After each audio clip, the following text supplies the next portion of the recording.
మరి యొక్క ప్రాముఖ్యతను మనం చిన్నాము వాక్యాన్ని మనం ధ్యానం చేసుకుందాము. ఆది కాండము 18వ అధ్యాయము 19వ వచనం చదువుకొని దేవుని యొక్క వాక్యాన్ని మనం నేర్చుకోవడానికి ప్రయత్నం చేద్దాము. ఆది కాండము 18వ అధ్యాయము 19వ వచనం కాడి నుంచి కనుక మనం చదువుకున్నట్లయితే దేవుడు అబ్రహాం గురించి చెప్పినటువంటి మాటల గురించి మనం ఆలోచించేద్దాము.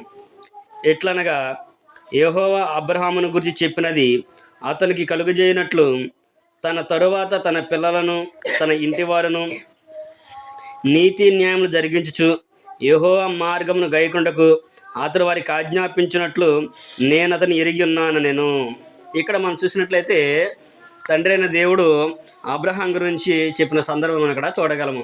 అప్పటికే అబ్రహాం గారికి ఇంకా పిల్లలు లేకపోయినప్పుడు కూడా దేవుడు ఇక్కడ మామివృక్షం దగ్గర సింధువృక్షం దగ్గర ఉన్నప్పుడు ఎడారిలో దేవదూతలు వచ్చినప్పుడు ఆయన ఆతిథ్యం ఇచ్చిన సంగతి మనందరికీ కూడా తెలుసు. దేవదూతలు సొదొమ గొమొర్రా పట్టణాన్ని నాశించడానికి ముందుకు వచ్చినప్పుడు అక్కడ సందర్భాన్ని చూస్తాము. ఇవన్నీ జరిగిన తర్వాత అంటే ఆయనకి ఆతిథ్యం ఇచ్చి వాళ్ళు వెళ్ళిపోయే సందర్భంలో అబ్రహాం గురించి నేను చేసేది దాతన ఏంటని చెప్పేసి అబ్రహాం గారికి చెప్పినట్లు మనము చూడగలము. అయితే అబ్రహాం గారి గురించి దేవునికి ఏం తెలుసు అంటే ఆయన అంటున్నాడు, ఎట్లనగా యెహోవా అబ్రహాం గురించి చెప్పినది జరుగుతుందని ఆయన ఆల్రెడీ దేవునికి తెలుసు. కానీ అబ్రహాం గురించి చేస్తారనే విషయాన్ని దేవుడు నమ్మాడు కనుకనే ఆయనకి ముందుగానే దేవుడు వాగ్దానం చేశారనే విషయాన్ని ఇక్కడ జ్ఞాపకం చేస్తూ మనం చూడగలము. ఏంటంట ఆయన దేవుడు నమ్మింది ఏంటంటే ఆయన దగ్గర నుంచి చెప్తే తన పిల్లలను ఎవరి తర్వాత తన తర్వాత అంటే అబ్రహాం తర్వాత తన కుటుంబం తన పిల్లలు ఎవరైతే ఉన్నారో వారి పిల్లలందరినీ కూడా నీతి న్యాయం జరిగించేటట్లుగా యెహోవా యందు భయభక్తి పెంచుతున్న విషయాన్ని దేవునికి తెలుసు కాబట్టి ఆయనకి ముందుగానే దేవుడు వాగ్దానం చేసిన విషయాన్ని గ్రంథం మనకి తెలియపరుస్తుంది. వాస్తవానికి అబ్రహాం గారికి దేవుడు ఇస్రాయేలుకు విస్తారమైన సంతానాన్ని ఇస్తానని చెప్పాడు.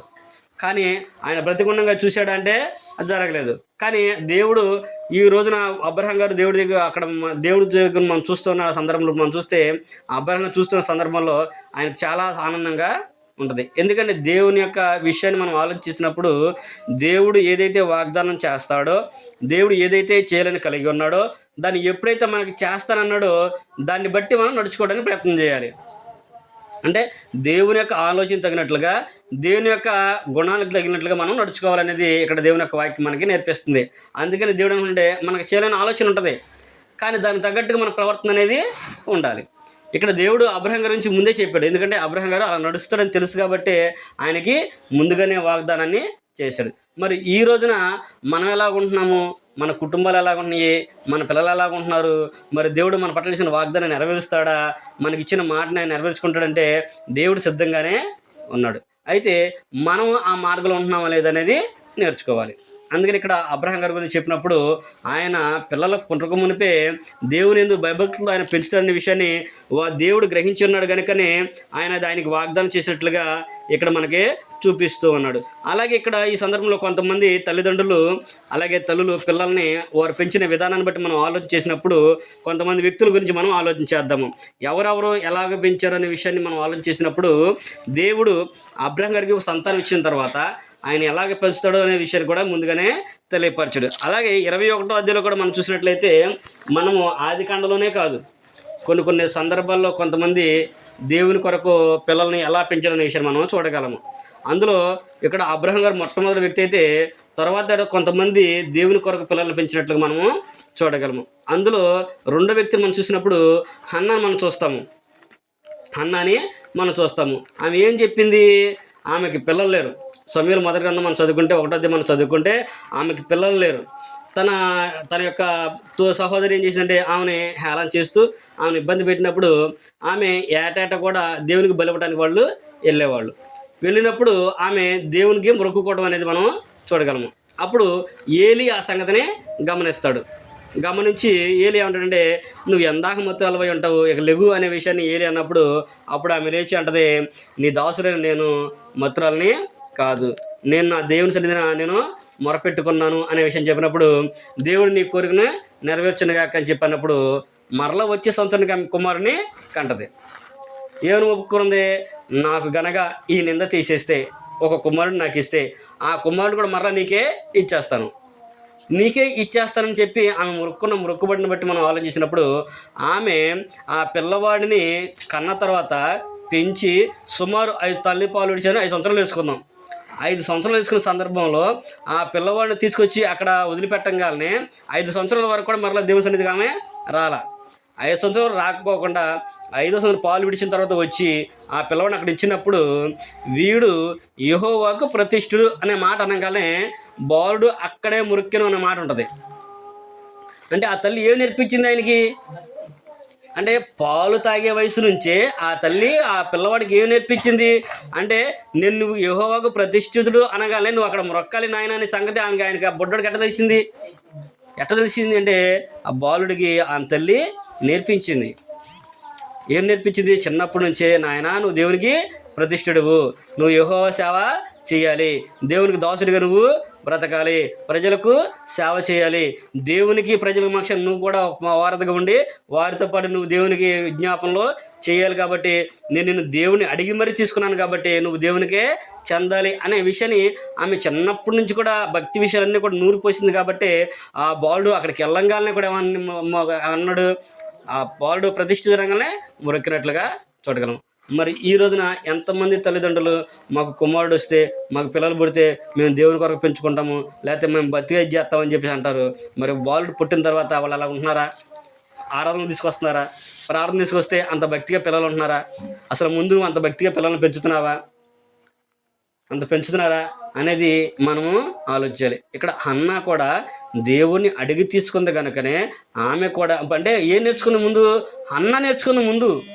అన్న నేర్చుకుంది, నేను దేవుని అడిగి తీసుకున్నాను కాబట్టి వీడు దేవుని కొరకే ఉండాలి, నా కొరకు కాదు, మరలా దేవుడు మళ్ళీ ఆమె కోపాడతాడేమో ఆలోచన కలిగి ఆమె నేర్చుకొని ఆమె పిల్లవాడికి నేర్పించింది. అలాగే తల్లిదండ్రులు ఉన్న ప్రతి ఒక్కరు కూడా పిల్లల్ని పెంచే విషయంలో చాలా జాగ్రత్త కలిగి ముందు మనమే నేర్చుకోవాలి. ముందు మనం నేర్చుకున్నాం అనుకోండి, చక్కగా మన పిల్లలకు చెప్పడానికి అవకాశం అనేది ఉంటుంది.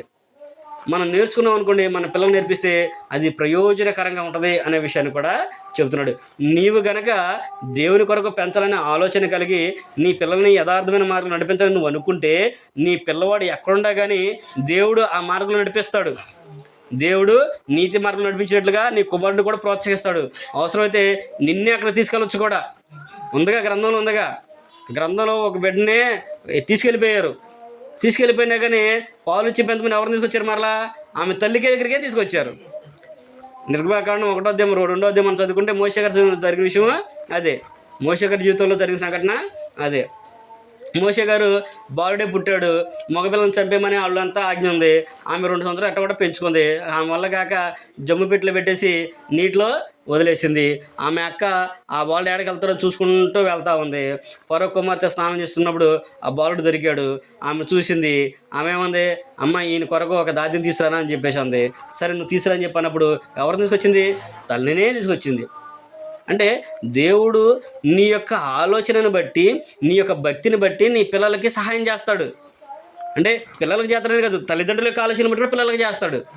అందుకనే కదా మరి ఆమె కూడా ఆ మోషే యొక్క తల్లి కూడా ఆ కుమారుడిని జాగ్రత్తగా పెంచాలి, దేవుని కొరకు పెంచాలని ఆలోచన కలిగి ఉంది. కాబట్టి ఆమె కూడా ఏం చేసింది? 2 సంవత్సరాలు జాగ్రత్తగా దాచుకుంది. తర్వాత ఆయన్ని విడిచిపెట్టింది. అమ్మా నువ్వు అక్కడ ఉండటం కాదు, నీ కుమారుడికి నువ్వు ఈ మాట నేర్పించాలి కాబట్టి నువ్వే అక్కడికి వెళ్ళు అని చెప్పేసి దేవుడు ఆమెను అక్కడికి పంపించాడు. ఒక తల్లిగా ఆమెను పంపించాడు. మరలా ఆమెకు పాలు ఇచ్చి పెంచకుండా జీతం కూడా తీసుకుంది. జీతం ఇచ్చి ఆమె పెంచినట్లుగా తల్లిగా మనం అక్కడ చూడొచ్చు. ఆమె కూడా ఎంత గొప్ప అద్భుతంగా పెంచుంటుంది మోషే గారిని. ఆమె కూడా ఎంత గొప్ప అద్భుతంగా పెంచుంటుంది. 40 సంవత్సరాలు ఆయన రాజు యొక్క కుమారుడుగా ఆయన పెరిగిన ఆయన 40 సంవత్సరాల తర్వాత ఇబ్బంది పడతానంటే, హింసించబడడానికి, శ్రమ పడడానికి, ఇబ్బందులు పడడానికి ఆశపడ్డాడు అంటే ఎంత భక్తితో పెంచుంటుంది ఆమె, ఎంత ఇదిగా నేర్పించుంటుంది ఆయనకి మాటలు. చూస్తాం కదా, నిర్గమకాండంలో మనం చూస్తాము. ఆయన సంఘటన అంతా కూడా అక్కడ ఉండదు. కానీ హెబ్రీ గ్రంథకర్త మనకు తెలియపరుస్తాడు. హెబ్రీ పత్రికలో ఉంటాడు 11:24-25 మోషే ఫరో యొక్క ఇంటి ధనానంతో ఆయన రాజుగా ఉండేట కంటే కూడా దేవుని ప్రజలను ఎంత గొప్ప భాగ్యం అని చెప్పేసి ఎంచుకున్నాడంట. దేవుని ప్రజల విషయమైన నింద భరించడం గొప్ప భాగ్యం అని ఎంచుకున్నాడు. ఫరో కుమారుడుగా అనిపించుకోవడానికి ఆయన ఇష్టపడలేదు. 40 సంవత్సరాలు రాజుగా పెరిగాడు. మరి 40 సంవత్సరాలు రాజుగా అష్టైశ్వర్యాలు పెరిగి బంగారంతో అసలు రాజభోగాలు అనుభవించిన తర్వాత 40 సంవత్సరాల తర్వాత అరణ్యంలోకి వెళ్ళిపోయి శ్రమపడి ఎన్ని ఇబ్బందులు పడ్డాడు ఆయన. మరి అన్ని ఇబ్బందులు కూడా తట్టుకోవడానికి నేర్చుకున్నాడు అంటే తల్లి ఎలా నేర్పించుంటుంది? తల్లి ఎంతగా నేర్పించుంటుంది ఆయనకి? ఎంత ఇదిగా నేర్పించకపోతే మోషే గారు ఆయన ఐగుప్తుల నుంచి పారిపోయి వచ్చినప్పుడు కూడా ఆయన దేవుని కొరకు బ్రతికాడు. ఆయన ఇప్పుడు రాజకుమారుడుగా ఉన్నాడు, కానీ నేను ఉండాల్సింది ఇది కాదు, నా సహోదరులు వీళ్ళు అని చెప్పి ఆమె చెప్పబట్టేగా, అయ్యా నీ సహోదరులు వీళ్ళు వాళ్ళు కాదు, ఇదిగో నీ జనాంగము, నువ్వు దేవుని కొరకు, నువ్వు దేవుడి ద్వారా ఇచ్చివాడివి, దేవుని కొరకు ఇచ్చి సహాయం చేశాడు, కాబట్టి నువ్వు దేవుని కొరకు పక్షాన పనిచేయాలని చెప్పి అన్నప్పుడు ఆమె ఆయన భక్తితో పెంచుకున్నప్పుడు ఆయన కూడా అదే విధంగా పెరిగినట్లుగా మనము చూడగలము. అందుకని ఆయన రాజుగా చేస్తానికి ఇష్టపడినప్పుడు కూడా ఆయన ఏంటంటే అక్కడ నుంచి ఇశ్రాయేలీయులకి న్యాయం చేయాలని ఆలోచన ఉన్నాడు తప్ప ఐగుప్తు పక్షాన్ని నిలబడతాను కానీ ఒప్పుకోలేదు. అందుకని దేవుడు దానికి ఫలితంగా ఏం చేశాడు, ఆయన్ని 120 సంవత్సరాలు మోషే గారు ఇశ్రాయేలు 120 సంవత్సరాలు బ్రతికినప్పటికి కూడా 40 సంవత్సరాలు ఏం చేశాడు, రాజకుమారుడుగా బ్రతికాడు. 40 సంవత్సరాలు అరణ్యంలో శ్రమలు అనుభవిస్తూ బ్రతికాడు. మరలా 40 సంవత్సరాలు ఇశ్రాయేలు జనాంగాన్ని నడిపించుతూ చాలా బాధలు పడ్డాడు ఆయన. అంటే సుమారు 80 సంవత్సరాలు ఆయన ఇబ్బందే పడ్డాడు. 120 సంవత్సరాలు బ్రతికినా కానీ 80 సంవత్సరాలు చాలా యాతన పడ్డాడు. కానీ ఆయన దాని ద్వారా ఫలితం ఏంటి, దేవుడే నాకు మిక్కిలి సాత్వికుడు అన్నాడు. దేవుని చేత గొప్ప సాక్ష్యాన్ని పొందుకున్న వ్యక్తిగా మోషే గారిని మనము చూడగలము. నా ఇల్లంతట్లో కూడా మోషే నమ్మకమైన వాడు అంటాడు. అలాంటి సాత్వికం కలిగిన ఎవడు కూడా లేడు అని చెప్పేసి కూడా చెబుతున్నాడు. మరి అలాగ మనం ఎప్పుడు జీవిస్తాం, మనం ఉండాలంటే ఏం చేయాలి, ముందుగా మనం కూడా నేర్చుకుని మన పిల్లలకు చక్కగా నేర్పించాలి. చిన్ననాటి నుంచే బాల్యదినం నుంచి వారికి, అయ్యా ఇదిగో దేవుని వాక్యం ఎలా చెబుతుంది, ఇదిగో మీరు ఎలా బ్రతకాలి, మనం ఎలా జీవిస్తే దేవుడు మనకు సహాయాన్ని చేస్తాడు, నువ్వు మా కొరకు కాదు దేవుని కొరకు బ్రతకాలి అని తల్లిదండ్రులు ఎప్పుడైతే పిల్లలకు ప్రోత్సహించి వారికి నేర్పిస్తారో అప్పుడు వారు కూడా దేవుని కొరకు పెరుగుతారు. దేవుని మాటలు వింటూ వారు పెరుగుతారు. దేవుని యొక్క పక్షాన్ని నిలబడి వారు పనిచేస్తూ ఉంటారు. దేవుని పక్షాన్ని వారు నిలబడ్డారంటే మనకు ఆధారం ఎవరు అనుకోవాల్సిన బాధ అవసరం మనకే లేదు. ఎందుకంటే మనకు ఆధారం ఎవరో, దేవుడే మనకి ఆధారం. దేవుని వాక్యం నేర్పించేవనుకోండి, దేవుని వాక్యమే వారికి తెలియపరుస్తుంది. ఏముంది, నువ్వు దీర్ఘాయుష్మంతుడైనట్లు నీ తల్లిని నీ తండ్రిని సన్మానించు అనే మాటనే వాళ్ళు విన్నప్పుడు వాళ్ళు గౌరవించిన తల్లిదండ్రులని. ఈ రోజున దేవుని సేవకులుగా ఉన్న దేవుని సేవకులైనా క్రైస్తవులైనా కానీ ఎందుకు ఎంత ఇబ్బంది పడుతున్నా, ఎంత ఇది చేస్తున్నారు అంటే పిల్లలకి నేర్పించగానే, పిల్లలకి నేర్పించడం ముందు మనం నేర్చుకోవట్లేదు కదా, మనం దాన్ని నిజంగా నమ్మట్లేదు కదా. చాలామంది దాని ఎందుకు విశ్వాసాన్ని ఉంచట్లేదు. నేను చేస్తే చాలు అనుకుంటున్నారు, నేను బ్రతికితే చాలు అనుకుంటున్నారు, నా కుటుంబాన్ని పోషించుకుంటే చాలు అనుకుంటున్నారు, నేను తీసుకెళ్తున్నాను కాబట్టి నా పిల్లలు పెరుగుతారులే అనుకుంటున్నారు కానీ నేను అసలు వాళ్ళకి నేర్పిస్తున్నానా, నేను చేసిన పని వాళ్ళకి చేస్తున్నానా అనే ఆలోచన ఏ తల్లిదండ్రులు కూడా చేయట్లేదు. అలా చేయకపోతే దేవుడు పనిష్మెంట్ తల్లిదండ్రులు కూడా ఇస్తాడు. ఉదాహరణ మనం చూసినట్లయితే అలాగే చేయని ఒక తండ్రికి కూడా దేవుడు హెచ్చరికని ఇచ్చాడు. మనం చదువుకున్నట్లయితే రాజుల గ్రంథంలో కనుక మనం చూసినట్లయితే రాజుల గ్రంథంలో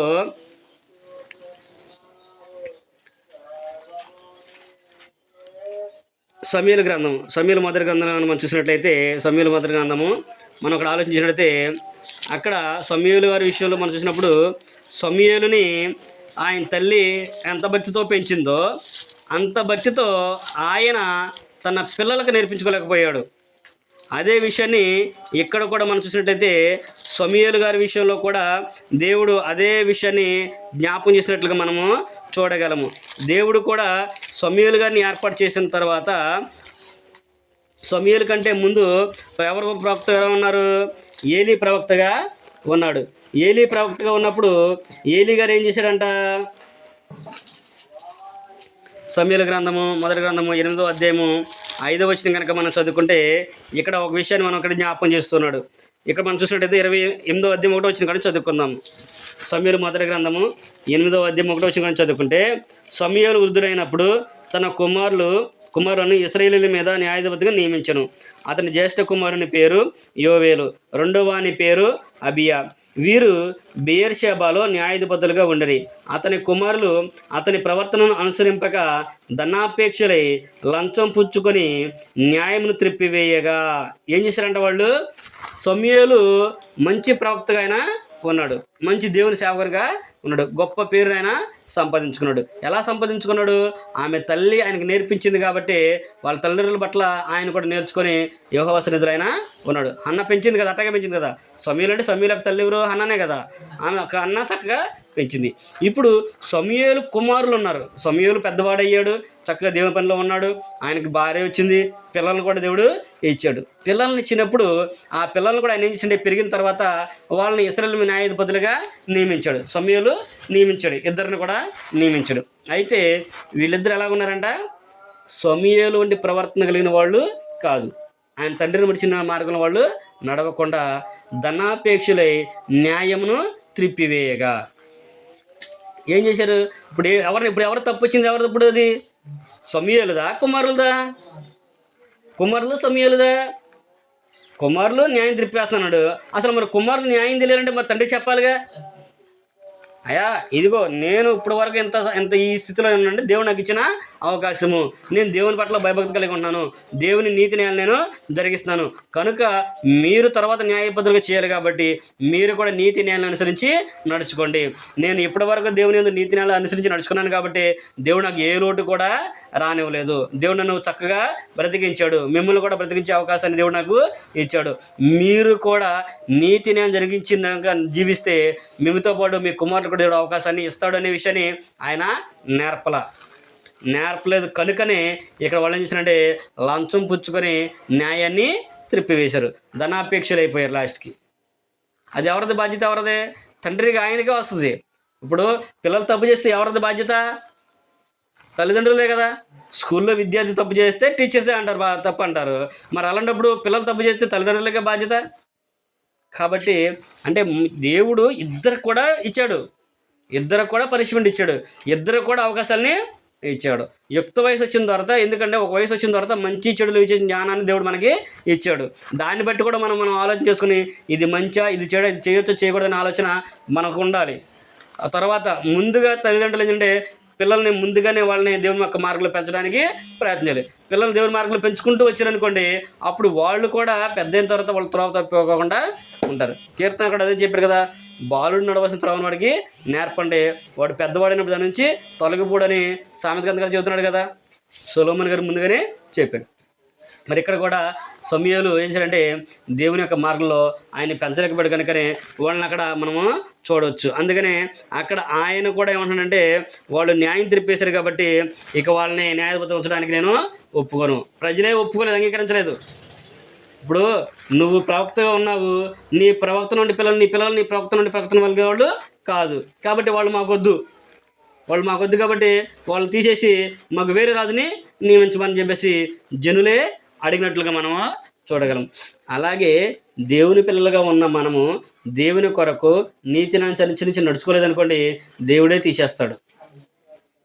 నీకు అవకాశం లేకపోతే ఆయన అక్కడ ప్రజల నుంచి నేను విసరించాడు, కానీ ఎక్కడైతే మనం భూమి మీద నుంచి తీసేసే అవకాశం ఉంది కనుక మనం జాగ్రత్త కలిగి దేవుని కొరకు మన పిల్లల్ని పెంచేవాళ్ళుగా మనం ఉండాలి అనేది కూడా దేవుని యొక్క వాక్యం మనకి తెలియజేస్తుంది. అందుకనే పిల్లలు తప్పు చేస్తున్నప్పుడు తల్లిదండ్రులుగా మందలించాల్సిన బాధ్యత తల్లిదండ్రుల మీదే ఉంది అనే విషయాన్ని ఇక్కడ దేవుని యొక్క వాక్యం కూడా మనకి తెలియపరచున్నది చూడగలము. దేవుడు కూడా అలాంటి న్యాయాధిపతులు కానివ్వండి, ప్రవక్తలు కానివ్వండి, దేవుని భయభక్తి కలిగిన వాళ్ళు ఎవరైనా కానీ దేవుని యొక్క మాట కనుక మీరే అనుకోండి, దేవుడు వారిని కూడా శిక్షించడం అనేది మనం చూడగలము. ఇక్కడ అదే విషయాన్ని కూడా మరలా ఇంకొక ప్రవక్త విషయంలో కూడా జ్ఞాపకం చేస్తున్నాడు. ఎవరంటే ఏలి యొక్క విషయంలో కూడా అదే విషయాన్ని జ్ఞాపకం చేస్తున్నాడు. సమూయేలు మొదటి గ్రంథంలోనే 3వ అధ్యాయము 11వ వచనం కాడి నుంచి కనుక మనం చదువుకున్నట్లయితే, సమూయేలు మొదటి గ్రంథము 3వ అధ్యాయము 11వ వచనం కాడి నుంచి మనం చదువుకున్నట్లయితే, అంతటా యెహోవా సమూయేలుతో ఇలాగ సెలవిచ్చెను,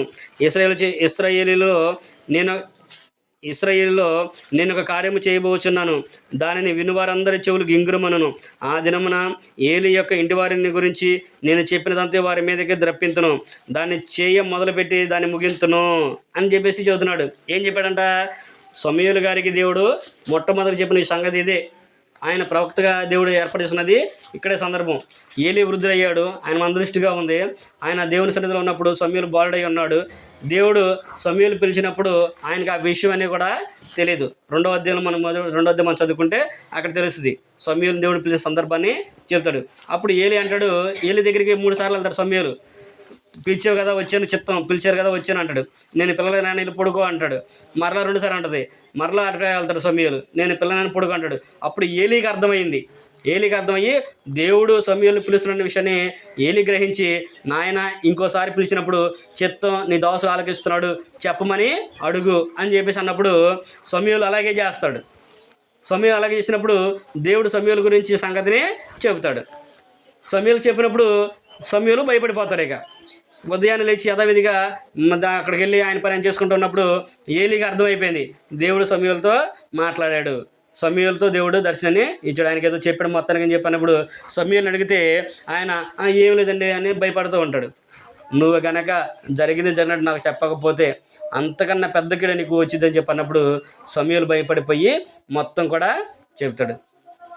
అప్పుడు ఏలీ కూడా అంటాడు, సర్వశక్తుడైన ఆయన తప్పుడు ఆయన చేయాల్సిందే చేస్తాడు, ఆయన చెప్పాడంటే నిజమే అది, కాబట్టి దేవుని చిత్తానుసారంగానే జరగనేమని చెప్పేసి ఆయన చెప్పినట్లుగా మనం చూడగలం. అప్పుడు ఇక్కడ అంటాడు 13వ వచనంలో ఆయన ఏమంటాడంటే, తన కుమారులు తమ్మును తాము శాపగ్రస్తులుగా చేసుకొనుచున్నారని తాను ఎరిగియు వారిని అడ్డగించలేదు కనుక అతని ఇంటికి నిత్యమైన శిక్ష విధింతునని నేను అతనికి తెలియజేయమని చెప్పేసి ఆయన చెప్పాడు. అంటే వాళ్ళు కుమారులు తప్పు చేస్తున్నారని తెలిసి కూడా తాను ఎరిగియో వారిని గద్దించలేదంట. అంటే పిల్లలు తప్పు చేస్తున్నప్పుడు తల్లిదండ్రులకు గద్దించాల్సిన బాధ్యత ఉందా లేదా? అది గద్దించకపోతే, అలా చేయకపోతే పిల్లల యొక్క శిక్ష పాటు తండ్రికి కూడా శిక్ష వస్తుంది. ఇప్పుడు నువ్వు గద్దించకపోవడం వలన నీ పిల్లలు తప్పిపోతున్నారు, నీ పిల్లల శిక్ష విధింపబడుతుంది. ఇప్పుడు ఆ శిక్ష విధించిన కారణం ఎవరంటే తండ్రి. నువ్వు గద్దించలేదు కాబట్టి వాళ్ళు అలాగా అయ్యారు. ఈ రోజున దేవుడు ఆ అవకాశాన్ని సేవకునికి ఇచ్చాడు. ఈ రోజున దేవుడు గద్దించే అవకాశాన్ని దేవుడు సేవకునికి ఇచ్చాడు. అది తిమోతి పత్రికలో మనం చదువుకుంటాం. దైవజనుడు సన్నద్ధుడై పూర్ణంగా సిద్ధపడినట్లు దైవావశ్యం కలిగిన ప్రతి లేఖనమును ఉపదేశించడానికి, ఖండించడానికి, తప్పుదిద్దడానికి, నీతి యందు శిక్ష చేయడానికి ప్రయోజనకరమయ్యి ఉన్నది. అంటే దైవజనుడిగా నువ్వు సిద్ధపడితే, నువ్వు గనక సిద్ధంగా ఉంటే దేవుడు ఆ లేఖన భాగాలు తెలుసుకొని చక్కగా సంఘంలో ఏమైతే లోపంగా ఉందో, సంఘస్థులు ఏదైతే లోపంగా ఉందో, పిల్లలు ఎలాగ పెరుగుతున్నారో, పిల్లల్ని ఎలాగ పెంచాలో, వాళ్ళు ఎలా నీతి న్యాయాలను నడుచుకోవాలో అని చెప్పే బాధ్యత దేవుడు సేవకునికి ఇచ్చాడు. సేవకునిగా నిలబడి చెప్తున్నామంటే చెప్పడం కాదులే, కానీ చెప్పేటప్పుడు నన్ను నేను కూడా పరిశీలన చేసుకోవాలి. అందుకనే ముందుగా దాన్ని నా జీవితానికి అన్వయించుకోండి. సేవకుడు తన జీవితానికి అన్వయించుకోవాలి, తన కుటుంబానికి అన్వయించుకోవాలి. అంటే సేవకుడు ఏదైతే చెబుతున్నాడో వారి కుటుంబం అంతా కూడా అదే మార్గంలో ఉండాలి. ఇప్పుడు ఏలి విషయంలో అదే జరిగింది కదా. ఏలియే ప్రవక్తగా ఉన్నాడు. మరి ప్రవక్తగా ఉన్నప్పుడు, న్యాయాధిపతిగా ఉన్నప్పుడు ఆయన అదే చేయాలి కదా. తన కుమారుని కూడా జాగ్రత్తగా పెంచుకోవాలి కదా.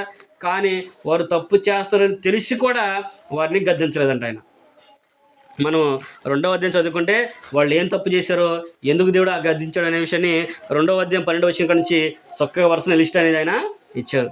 వారు ఏమేం చేశారో, యాజకుడు రావాల్సింది, వాళ్ళు ఎందుకు దేవుడు వారి మీద పగబట్టాడో అది ఒకసారి చెప్పినా కానీ వాళ్ళు ఎందుకు వెళ్ళలేదంటే దేవుడు వారిని చంపాలని ఆలోచన కలిగి ఉన్నాడు కాబట్టి వాళ్ళు మారు మనసు పొందలేదు. సమూయేలు ఇక్కడ ఏలీ గారి గురించి ఏమన్నాడు, ఆయనలో తప్పు చేస్తానని చెప్పినా కానీ వాళ్ళు దాన్ని విడిచిపెట్టలేదని చెప్పలేదన్న కదా. ఒక సందర్భంలో చెప్పినా కానీ వాళ్ళు దేవుడు అనుకున్నాడంట వాళ్ళని శిక్షించాలని ఆలోచన కలిగి ఉన్నాడు కనుకనే వాళ్ళు తిప్పుకోలేకపోయారు. అలాగే మనము మన వంతు మన పిల్లలకి దేవుని యొక్క వాక్యాన్ని సంపూర్ణంగా నేర్పించాలి. అలా నేర్పించాలంటే ముందుగా మనము నేర్చుకోవాలి. మనము మన పిల్లలు అందరం కూడా ఇంట్లో కూర్చొని దేవుని యొక్క వాక్యాన్ని నేర్చుకొని మన జీవితాలకు దాన్ని అన్వయించుకోవాలి. మన కుటుంబాన్ని దాన్ని అప్లై చేసుకోవాలి. అప్లై చేసుకోకపోతే నేర్చుకుంటున్నాం కానీ దాన్ని అన్వయించకపోతే దాని ద్వారా ప్రయోజనం కూడా లేదు. ఇప్పుడు ఆకలేస్తుంది, అన్నం కూర ఉందని అనుకుంటే సరిపోయిందా? అది తింటేనే మన ఆకలి అనేది తీరుతుంది. ఏదైనా కానీ ముందు తింటేనే కదా ఆకలి తీరేది. మరి ఇప్పుడు వాక్యం వింటున్నావు, అది మన హృదయంలో ఫలించాలి అంటే దాన్ని పాటిస్తేనే మనకి అవకాశం ఉంటుంది. కనుక మనం దేవుని యొక్క వాక్యాన్ని అనుసరించి నడుచుకునే వారిగా ఉండాలి. మన కుటుంబము అలాగా ఉంటే దేవుడు నిత్యమైన నిబంధన మన కుటుంబం యుగయుగాలు ఉండేట్లుగా దేవుడు దాన్ని చేస్తాడు. ఆ సందర్భాన్ని కూడా మనము చూడగలము. దావీదు గారికి దేవుడు వాగ్దానం చేశాడు. దావీదు బాలుడిగా ఉన్నప్పటి నుంచి దేవునికి భయపడినవాడు.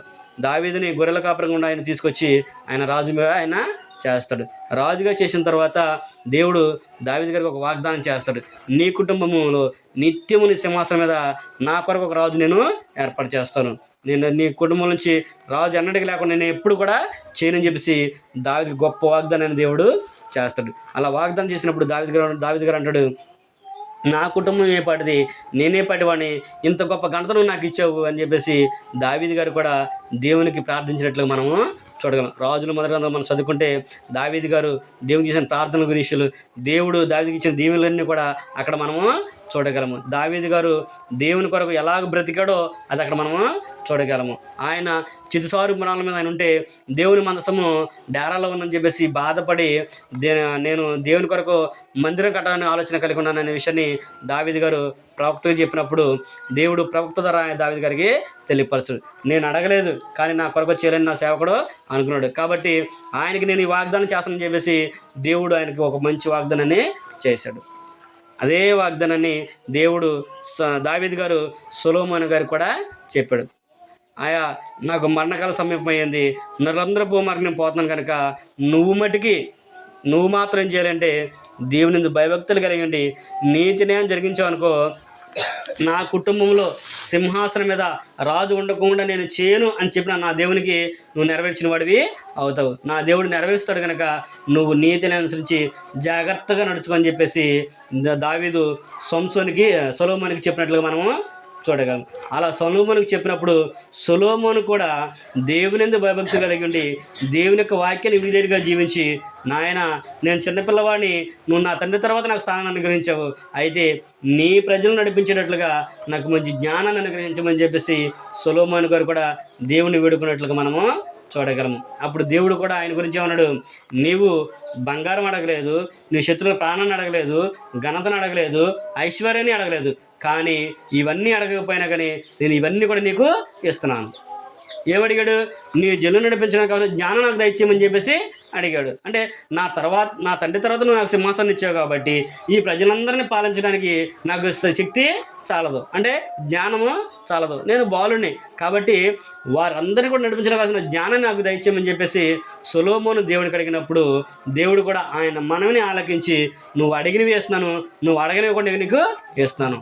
భూమి మీద నీ అంత ధనవంతుడు ఎవడు కూడా ఉండడు, నీ అంత గొప్ప రాజు ఎవరు కూడా ఉండడు, నీ వంటి జ్ఞానం కలిగిన వారు కూడా ఎవడో ఉండడు, నీకు కలిగిన ఘనత ఇంతకు ముందు కానీ తర్వాత కానీ ఎవరు కూడా నేను ఇవ్వనని చెప్పేసి దేవుడు సొలొమోను గారికి చేసినట్లుగా మనము చూడగలం.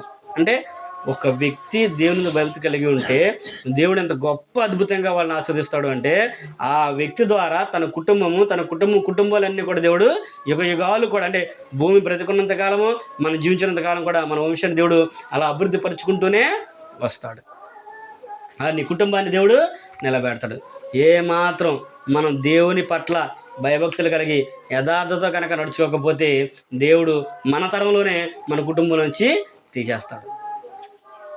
దేవుడు మన తరంలోనే మన కుటుంబాన్ని తీసేస్తాడు. దేవుని ప్రజలైన వారే దేవుని ఎరగని తరం ఒకటి పుట్టిందని చెప్పేసి దేవుని యొక్క వాక్యం మనకి తెలియజేస్తుంది. దేవుడు ప్రత్యేకంగా ఏర్పడుతున్నది ఎవరిని? ఇశ్రాయేల్ జనాంగాన్ని ఆయన ఏర్పాటు చేసుకున్నాడు.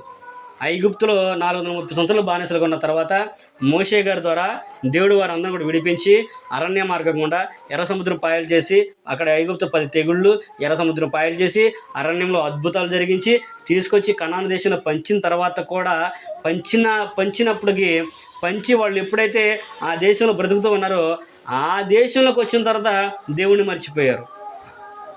న్యాయాధిపతుల గ్రంథము 2వ అధ్యాయం 10వ వచనం మనం చదువుకుంటే, యెహోవానైనను ఆయన ఇశ్రాయేలు కొరకు చేసిన కార్యములైనను ఎరుగని తరం ఒకటి పుట్టింది అంటాడు.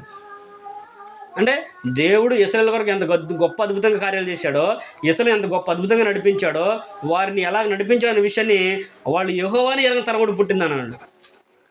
అంటే దేవుడు వారికి చేసిన కార్యాలు కూడా తెలుసుకోలేకపోయారు. అంటే తెలియలేదంటే ఏం చేయలేదు, తల్లిదండ్రులు వాళ్ళకి నేర్పించలా, తల్లిదండ్రులు వాళ్ళకి చెప్పలా.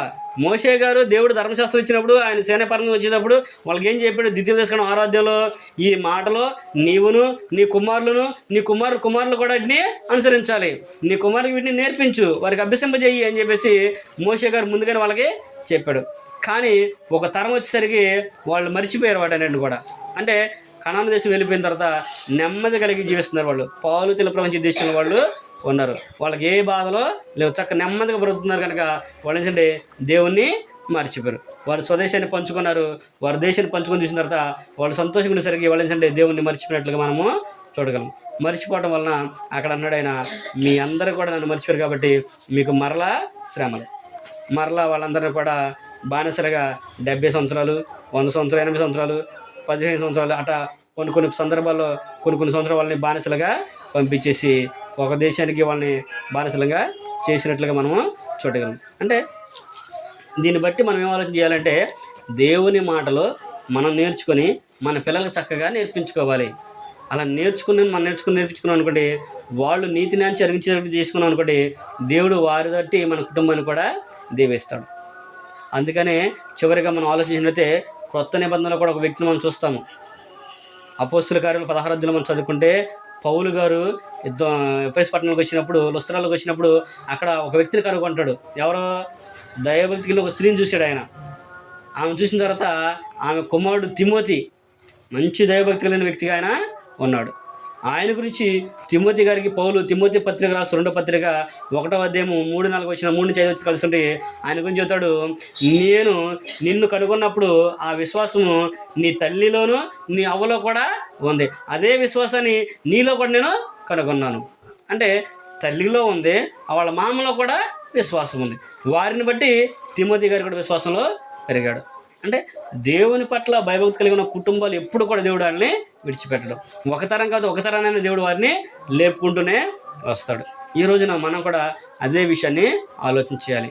నేను ఎంత భయభక్తులు కలిగి ఉన్నాను, నేను ఎంతగా జీవిస్తున్నాను, నా పిల్లల్ని పెంచుకున్నాను, నా కుమారులు పెంచుకున్నాను, కుమార్తెలు పెంచుకున్నాను, కానీ దేవుడు ఏంటి మాకు ఇలా చేశాడని ఎప్పుడు కూడా మనం అనుకోకూడదు.